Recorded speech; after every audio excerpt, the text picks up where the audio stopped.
Hello dear students, today we are going to start our next topic, that is Meiji restoration.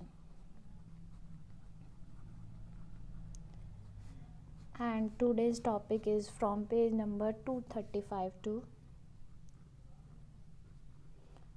237 in your NCERT book. तो जैसे हमने introductory part में बात की थी कि जो जापान था वो एक आइसोलेट कंट्री माना जाता था. क्या माना जाता था? आइसोलेट कंट्री, यानी जो विद इन द बाउंड्रीज ही क्या किया करता था, ट्रेडिंग किया करता था, उसका किसी कंट्रीज़ के साथ कोई लिंक नहीं हुआ करता था. तो जापान एक टाइम पे एक ऐसी कंट्री थी. इसका हमने पॉलिटिकल सिस्टम भी पढ़ा, थोड़ा सा जियोग्राफिकल सिस्टम भी पढ़ा था, लोगों के बारे में भी जाना और वहाँ का फूड सिस्टम भी, पॉपुलर फूड भी हमने डिस्कस किया था. तो आज हम बात करेंगे मीजी रिस्टोरेशन की. मीजी जो है वो एक किंग का नेम है. किसका नाम है? एक राजा का नाम है. और रिस्टोरेशन, रीस्टोर से ये वर्ड बना है. रीस्टोर का मतलब वापस आ जाना. जैसे हम अपने फ़ोन को भी रीस्टोर कर लेते हैं, तो जैसा फ़ोन शुरुआती दिनों में होता है या शुरुआत में होता है, वैसे ही वो क्या हो जाता था, फिर से वैसा हो जाता था. मतलब हमारी जो ऐप्स वगैरह या जो भी डाटा एंड डॉक्यूमेंट्स होते थे वो डिलीट हो जाते थे और फ़ोन जो था वो अपना बिल्कुल प्री मोड पे आ जाता था. तो ऐसे ही जो किंग था, यानी उसकी जो पावर थी जापान में क्या हो गई थी, रीस्टोर हो गई थी, यानी वापस किंग आ गया था. जैसे हमने बात की कि पहले एम्परर्स हुआ करते थे 12th सेंचुरी से पहले, जो कि क्योटो से थे. एंड फिर उसके बाद शोगुन की हाथ में पावर आ गई थी. एंड देन फिर क्या होने लग गया था, वापस जो ये मोनार्की सिस्टम था यानी एम्परर सिस्टम था वो रीस्टोर हो गया था. तो मीजी यहाँ पे किंग का नाम रहेगा और रिस्टोरेशन मतलब उसकी पावर वापस आ जाना. तो इस टॉपिक के बारे में हम बात करेंगे. जैसे एक जापान जो था वो आइसोलेट कंट्री माना जाता था किसी टाइम पीरियड पे. तो यूएसए से एक बंदा आता है, यानी एक यूएसए से पर्सन भेजा जाता है जिसका नाम होता है कॉमोडोर मैथ्यू पेरी. क्या नाम होता है? Commodore Matthew Perry. इनका जो लाइफ स्पैन था दैट इज 1794 टू 1858. ये इनका लाइफ स्पैन था. तो ये पर्सन यूएसए से भेजे जाते हैं और ये गवर्नमेंट को क्या करता है, एक डिमांड करता है कि आप क्या करो, आउटसाइड ट्रेडिंग शुरू कर दो. क्या कर दो? आउटसाइड ट्रेडिंग शुरू कर दो. यानी अपनी कंट्री को आप with in the boundaries develop मत करो, बल्कि इंटरनेशनल लेवल पर आकर आप इसे क्या करो, एक्सपेंड करो. डिप्लोमेटिक रिलेशंस बनाएं. डिप्लोमेटिक रिलेशंस हमें पता ही है, डिप्लोमेट्स भेजे जाते थे फॉरेन कंट्रीज से. डिप्लोमेटिक रिलेशन का मतलब एक दूसरे के साथ, यानी दूसरी कंट्रीज के साथ अपने रिलेशंस बनाइए और अपनी कंट्री को क्या करिए, एक्सपेंड करिए, डेवलप करिए. तो ये जो मतलब प्रपोज़ल था वो एक यूएसए के पर्सन के द्वारा भेजा गया था. यूएसए से एक पर्सन के द्वारा भेजा गया था. उस पर्सन का नाम था कॉमोडोर मैथ्यू पेरी. फिर 1868 में कुछ ऐसा हुआ, एक मूवमेंट चलाया गया लोगों के द्वारा. क्या चलाया गया? एक लोगों के द्वारा मूवमेंट, आंदोलन चलाया गया. उसमें क्या किया गया, लोगों ने फोर्सिबली क्या किया, शोगुन की पावर को कम कर दिया था. जो शोगुन की पावर थी, यानी मीजी रिस्टोरेशन से पहले या मीजी से पहले जो पावर चल रही थी वो शोगुन की चल रही थी. जैसे हमने अपने प्रीवियस टॉपिक में बात की थी. तो एक मूवमेंट चलाया गया कि जो लोग थे वो शोगुन की पावर को ख़त्म करना चाहते थे. जो था मतलब उसकी जो पावर थी फोर्सफुली वहाँ से हटा दी गई थी. यानी अब शोगुन की जगह फिर से क्या आ गया था, मोनार्की सिस्टम वहाँ पर आ गया था, एम्परर सिस्टम वहाँ पर आ गया था.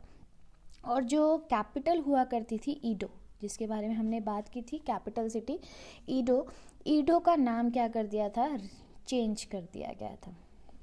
क्या कर दिया गया था? चेंज कर दिया गया था. और उसे क्या रख दिया गया था, टोक्यो रखा गया था. यानी आज के टाइम में इसे टोक्यो कहा जाता है. जैसे हमने प्रीवियस टॉपिक में भी बात की कि ईडो उनकी कैपिटल हुई करती थी, जो आज के टाइम में मॉडर्न टोक्यो है. और टोक्यो का जो मतलब है ना, मतलब ये नाम टोक्यो ही क्यों रखा गया, उसका मतलब है ईस्टर्न कैपिटल.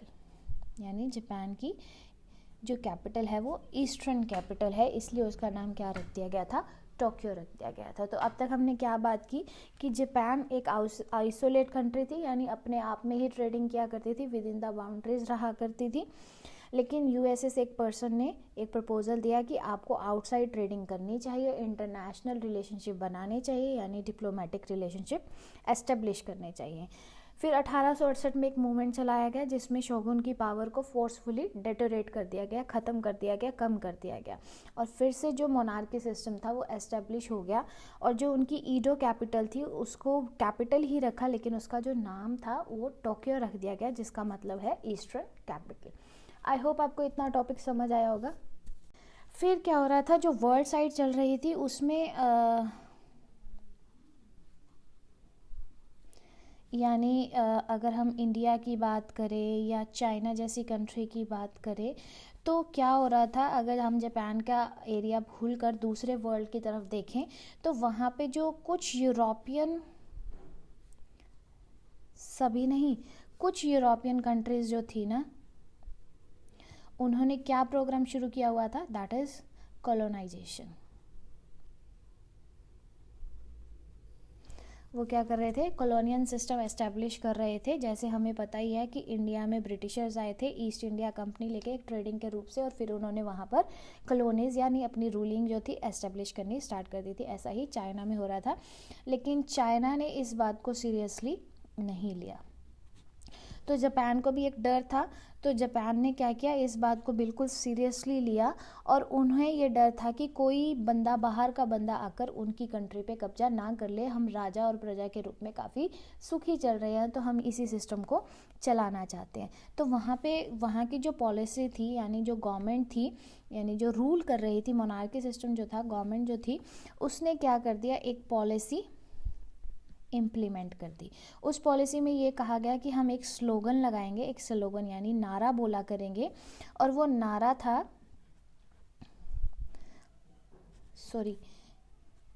फू कोकू क्योही। ये जापानीज लैंग्वेज के मतलब सिलेबल्स है दो, फुकोकी क्योही, इसका मतलब है कि we are rich in money and strong in army. यानी वहाँ के जो लोग थे वो एक ऐसा नारा लगाने लग गए थे कि हम काफ़ी अमीर हैं और हमारी जो आर्मी है वो स्ट्रॉन्ग है। मतलब वो दूसरे लोगों को अलर्ट दे रहे थे कि हमारी कंट्री पे कॉलोनाइजेशन नहीं किया जा सकता, कब्जा नहीं किया जा सकता। तो वहाँ पे जो सिस्टम चल रहा था that is subject and object, जैसे हम बात भी कर चुके हैं सब्जेक्ट एंड ऑब्जेक्ट, तो ये सिस्टम चल रहा था। तो वहाँ पे ये कहा गया कि लोगों के मन में ये ना रहे कि हमारा जो राजा है वो सही करेगा, हमने राजा के अकॉर्डिंग ही चलना है, बल्कि उनके मन में एक नेशनलिज्म की फीलिंग भी होनी चाहिए। राजा के लिए रिस्पेक्ट तो होनी ही होनी चाहिए, साथ में नेशनलिज्म की फीलिंग भी उनके अंदर होनी चाहिए। उन्हें अपनी कंट्री होनी चाहिए प्रिय, यानी वो कहें कि जापान हमारा देश है, हम अपने जापान की रक्षा करेंगे, हम अपने जापान के लिए ये कर लेंगे, हम वो कर लेंगे। तो ऐसी जो इंटरनल फीलिंग लोगों के मन में आनी चाहिए, दैट इज़ नेशनलिज्म। तो ये कहा गया कि लोगों के मन में नेशनलिज्म आना चाहिए। क्यों, ये बात कहाँ से सीखी, ये बात उन्होंने सीखी इंडिया से, कि जैसे इंडिया के ऊपर ब्रिटिशर्स का राज हो गया था, तो इंडिया ने ब्रिटिशर्स से कब कैसे जान छुड़वाई थी, वो जान छुड़ी थी यूनिटी के बेस पे।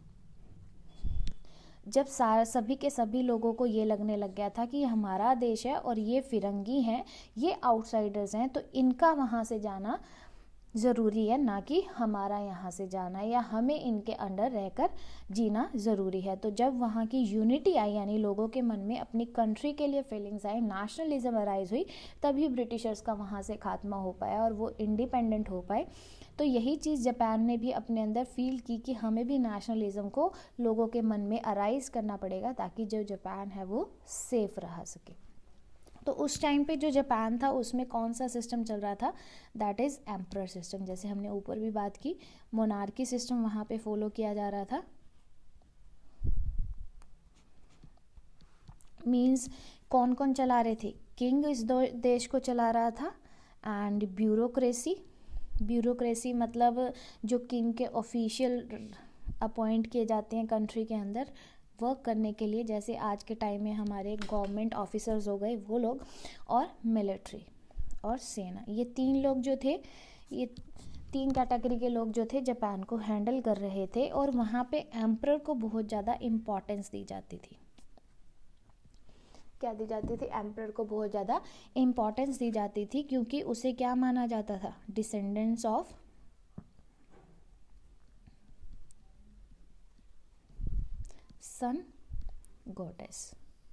सन गॉडेस का वो वंशज माना जाता था, इसलिए उसे बहुत ज़्यादा रिस्पेक्ट दी जाती थी। उसका जो बर्थडे था वो नेशनल हॉलिडे के रूप में सेलिब्रेट किया जाता था, यानी उस दिन नेशनल हॉलिडे होती थी और बहुत ही शानदार तरीके से क्या किया जाता था? सेलिब्रेट किया जाता था। लेकिन फिर जापान के मन में ये आया कि अब हमें आउटसाइड भी क्या करना चाहिए? डेवलपमेंट करना चाहिए, हमें वेस्टर्न कल्चर भी सीखना चाहिए। तो राजा ने अपने जो ऑफिशियल्स थे उन्हें कहा था कि अपनी जो यूनिफॉर्म है वो वेस्टर्न कल्चर की बनाएं, और हम वेस्टर्न कल्चर से सीखें कि जो राजा रानी हैं यानी किंग क्वीन हैं वो कैसे अपनी प्रजा पर राज करते हैं। यानी उन्होंने इस बात से बिल्कुल भी शर्म नहीं की कि हम किसी और का कल्चर से कुछ सीख रहे हैं। तो ऐसी जो इंटरनल फीलिंग थी वो वहाँ के लोगों के अंदर आ गई थी। फिर क्या हुआ था? वहाँ पे डेवलपमेंट वर्क चल रहा था। 1870s के बाद का जो टाइम पीरियड था वहाँ पे न्यू स्कूल सिस्टम जो था इम्प्लीमेंट कर दिया गया था। अब तक जो स्कूल सिस्टम था उसमें सिर्फ बॉयज़ ही जाया करते थे, और या फिर सेपरेट स्कूल्स हुआ करते थे गर्ल्स एंड बॉयज़ के। लेकिन यहाँ पर एक ऐसा सिस्टम इम्प्लीमेंट कर दिया गया जहाँ पे गर्ल्स एंड बॉयज़ इकट्ठे एजुकेशन ले सकते हैं, यानी कोएड का जो सिस्टम था वो यहाँ पर इम्प्लीमेंट कर दिया गया था, जैसे आज के टाइम में हमारे है। और साथ ही साथ जो ट्यूशन फीस रख दी गई थी, यानी जो स्कूल फ़ी थी, पढ़ाने के लिए जो चार्जेस लिए जाते थे, दैट इज़ ट्यूशन फ़ी, वो भी बहुत ज़्यादा कम थे, मिनिमल प्राइजेस थे। ठीक है। तो और ये भी कहा गया था कि हम वेस्टर्न मॉडल से भी बहुत कुछ सीखेंगे, यानी स्कूल में वेस्टर्न मॉडल्स को इम्प्लीमेंट किया गया और उनसे सीखा गया। साथ ही साथ जो स्ट्रेस दिया जाता था वो लॉयल्टी पे दिया जाता था, यानी लोगों को सबसे ज़्यादा लॉयल्टी सिखाई जाती थी। और जापानीज़ हिस्ट्रीज़ पे भी बहुत ज़्यादा स्ट्रेस दिया जाता था। मतलब वहाँ पे किस तरह की पढ़ाई हो रही थी? वेस्टर्न मॉडल से सीखा जा रहा था। लॉयल्टी एजुकेशन पढ़ाई जाती थी, यानी लोगों को मोरल एजुकेशन दी जाती थी। लॉयल्टी कैसे निभाई जाती है, उसे कैसे मेंटेन किया जाता है, वो चीज़ सिखाई जाती थी। साथ ही साथ जापानीज़ हिस्ट्री को भी बहुत ज़्यादा फोकस किया जाता था। तो वहाँ की जो एजुकेशन मिनिस्ट्री थी उन्होंने वेस्टर्न टीचर्स भी अपॉइंट किए वहाँ पे, जिससे वो वेस्टर्न टेक्स्ट बुक और जो वेस्टर्न कल्चर है ईज़िली अपनी कंट्री को अडॉप्ट करा सके। और वहाँ पे मोरल कल्चर की एजुकेशन, यानी इस सिस्टम को वहाँ पे मोरल कल्चर भी कहा गया, मोरल कल्चर को भी वहाँ पढ़ाया गया था। तो ये एक जो चेंजेस थे वह वहाँ पर आने लग गए थे। तो ये जो मीजी गवर्नमेंट थी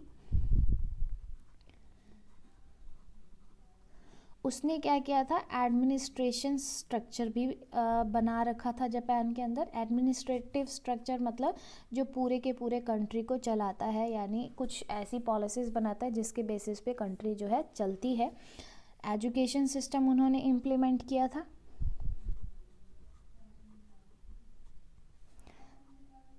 एंड हेल्थ फैसिलिटीज़ भी वहाँ पर फैसिलिटेट कराई गई थी। तो ये 3 जो मेन नए कार्य थे या काम थे वो मीजी गवर्नमेंट ने वहाँ पर किया था।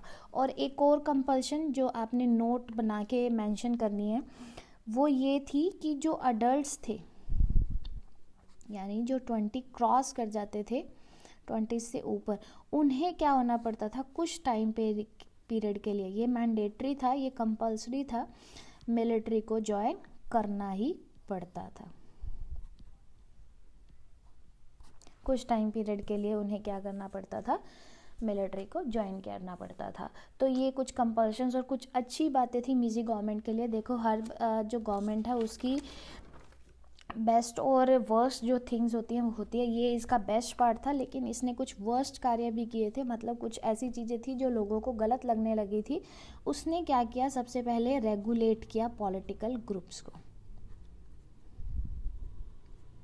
मतलब आप अपनी मर्जी से पॉलिटिकल ग्रुप को नहीं बना सकते, आपको सबसे पहले क्या करना पड़ा, या मैं ऊपर मेंशन कर देती हूँ वर्स्ट पार्ट, यानी ये बुरी चीज़ें थी, गलत चीज़ें थी।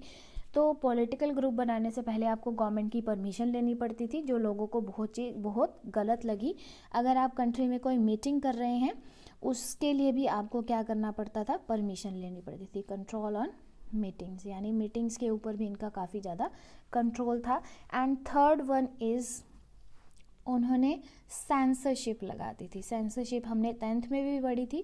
सेंसरशिप का मतलब, अगर आप न्यूज़पेपर में गवर्नमेंट के लिए या रूलर के लिए गलत बात छपवा देते हैं या किसी और चीज़ के लिए गलत बात, तो आपको शूट आउट किया जा सकता है। तो उन्होंने ये कंडीशन लगा दी थी कि आप बिना परमिशन के न्यूज़पेपर में कोई भी आर्टिकल पब्लिश नहीं कर सकते थे। तो सेंसरशिप जो थी उन्होंने लागू कर दी थी। तो ये सारा जो था वर्स्ट पार्ट था गवर्नमेंट का। और साथ ही साथ जो जापान था उसने एक्सपेंशन शुरू कर दिया था, जैसे हमने इंट्रोडक्टरी पार्ट में भी पढ़ा कि पहले वो आइसोलेट कंट्री था, फिर उसने अपना एक्सपेंशन शुरू कर दिया था। वॉर्स वगैरह किए थे, जैसे हमने बात की थी कि उसने चाइना का कुछ एरिया जो था वो अपने अंडर ले लिया था, रशिया का, ये जो हम हैं बात इंट्रोडक्टरी में कर चुके हैं। तो चाइना और रशिया के साथ उसने वॉर किया, और दोनों केसेस में विक्ट्री किसकी हुई, जापान की हुई। किसकी हुई, जापान की हुई। और कुछ जो एरिया था वो उसने अपने कब्जे में ले लिया था। इस तरह से जो था चाइना एक्सपेंड होने लगा, और वो इकोनॉमिकली वे में तो यानी डेवलप कर ही रहा था,